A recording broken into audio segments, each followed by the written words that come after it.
जय श्री राम दोस्तों, स्वागत है आपका हमारे यूट्यूब चैनल रहस्य धर्म चैनल पर। दोस्तों आज हम बात करेंगे भगवान श्री राम कैसे इस भूलोक को छोड़कर पुनः विष्णु लोक को प्रस्थान किए। तो दोस्तों आइए जानते हैं। दोस्तों भगवान श्री राम के मृत्यु वरण में सबसे बड़ी बाधा उनके प्रिय भक्त श्री हनुमान जी थे, क्योंकि हनुमान जी के होते हुए यम की इतनी हिम्मत नहीं थी कि वो प्रभु श्री राम के पास पहुंच चुके, पर स्वयं श्री राम से इसका हल निकाला। आइए जानते हैं कैसे श्री राम ने इस समस्या का हल निकाला। एक दिन श्री राम जान गए कि उनकी मृत्यु का समय हो गया था। वे जानते थे कि जो जन्म लेता है उसे मरना पड़ता है। यम को मुझ तक आने दो, मेरे लिए बैकुंठ मेरे स्वर्गीय धाम जाने का समय आ गया है, उन्होंने कहा।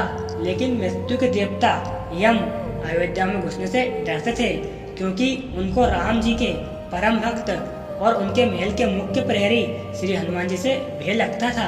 यम के प्रवेश के लिए हनुमान जी को हटाना जरूरी था, इसलिए श्री राम जी ने अपनी अंगूठी को महल के फर्श के एक छेद में से गिरा दिया और हनुमान जी से इसे खोज कर लाने के लिए कहा।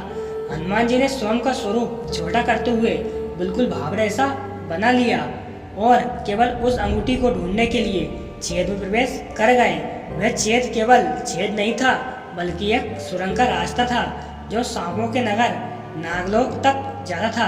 हनुमान जी नागों के राजा वासुकी से मिले और अपने आने का कारण बताया। वासुकी हनुमान जी को नागलोक के मध्य में ले गए, जहाँ अंगूठियों का पहाड़ जैसा ढेर लगा हुआ था। यहाँ आपको राम जी की अंगूठी अवश्य ही मिल जाएगी, वासुकी ने कहा। हनुमान जी सोच में पड़ गए कि वो कैसे उसे ढूंढ पाएंगे, क्योंकि ये तो भूसे में से सुई ढूंढना जैसा था। लेकिन सौभाग्य से जो पहली अंगूठी उन्होंने उठाई वो भगवान श्री राम की ही अंगूठी थी। आश्चर्यजनक रूप से दूसरी भी अंगूठी जो उन्होंने उठाई वो भी भगवान श्री राम की अंगूठी ही थी। वास्तव में वो सारी अंगूठी जो उस ढेर में थी सब एक जैसी ही थी। इसका क्या मतलब है? वे सोच में पड़ गए। वासुकी मुस्कुराए और बोले, जिस संसार में हम रहते हैं वो सृष्टि व विनाश के चक्र से गुजरती है। इस संसार के प्रत्येक सृष्टि चक्र को एक कल्प कहा जाता है। हर कल्प के 4 युग या 4 भाग होते हैं। दूसरे भाग या त्रेता युग में श्री राम जी अयोध्या में जन्म लेते हैं। एक बानर इस अंगूठी का पीछा करता है और पृथ्वी पर राम मृत्यु को प्राप्त होते हैं। इसलिए यह सैकड़ों हजारों कल्पों से चली आ रही है। अंगूठियों का ढेर है, सभी अंगूठियां वास्तविक हैं। अंगूठियां गिरती रहीं और इनका ढेर बड़ा होता रहा। भविष्य के रामों की अंगूठियों के लिए भी यह काफी जगह है। हनुमान जी जान गए कि उनका नागलोक में प्रवेश और अंगूठियों के पर्वत से साक्षात कोई आकस्मिक घटना नहीं थी। यह राम का उनको समझाने का मार्ग था कि मृत्यु को आने से रोका नहीं जा सकेगा।